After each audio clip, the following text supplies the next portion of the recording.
Hello everyone, welcome to our channel easy cooking recipes. இன்றைக்கி நம்ம சூப்பரான புதினா சட்னி எப்படி செய்கிறதுன்னு பார்க்கலாம். அதுக்கு முன்னாடி நம்ம சேனலை சப்ஸ்கிரைப் பண்ணிக்கோங்க. இந்த புதினா சட்னி நம்ம இட்லி தோசை கூடலாம் வச்சு சாப்பிட்டுக்கலாம். இதுக்கு தேவையான இன்க்ரீடியன்ட்ஸ் நான் ஸ்க்ரீனில் டிஸ்ப்ளே பண்ணியிருக்கேன்.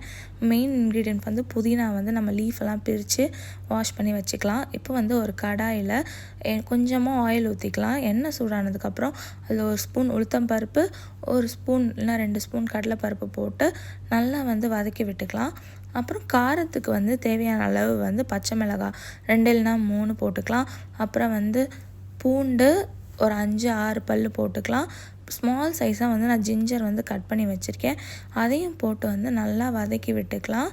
இப்போது ஒரு 1/2 கப்பு வெங்காயம், ஒரு முழு வெங்காயம் நான் கட் பண்ணி வச்சுருந்தேன். அதையும் போட்டு நல்லா நம்ம வதக்கி விட்டுக்கலாம். ஒரு 5 to 10 மினிட்ஸ் நல்லா வதக்கிட்டு ஒரு ப்ரௌன் கலர் வர அளவு நம்ம விடலாம். அப்புறம் தேவையான அளவு சால்ட் இதில் ஆட் பண்ணிக்கலாம். நான் ஒரு ஸ்பூன் ஆட் பண்ணிக்கிறேன். இதை நல்லா நம்ம நல்லா வதக்கி விட்டுக்கலாம். இதோட கொஞ்சமாக கொத்தமல்லி நம்ம ஆட் பண்ணிக்கலாம். இந்த ஸ்டேஜில் இதையும் நம்ம நல்லா வதக்கி விட்டுக்கலாம். இப்போ ஒரு கையில் ஒரு கொஞ்சம் கருவேப்பிலை எடுத்து அதையும் இதோட ஆட் பண்ணிவிட்டு நல்லா வதக்கிக்கலாம். இப்போ நான் புதினா நல்லா வாஷ் பண்ணி எடுத்திருக்கேன். அதையும் இதோட ஆட் பண்ணி நல்லா பச்சை ஸ்மெல் போகிற அளவு நல்லா வதக்கிக்கலாம். ஒரு ஸ்டேஜ் ஒரு நல்லா வதங்கி இருக்கும்போது நல்லா இதை ஸ்டவ்வை ஆஃப் பண்ணி நம்ம எடுத்துக்கலாம்.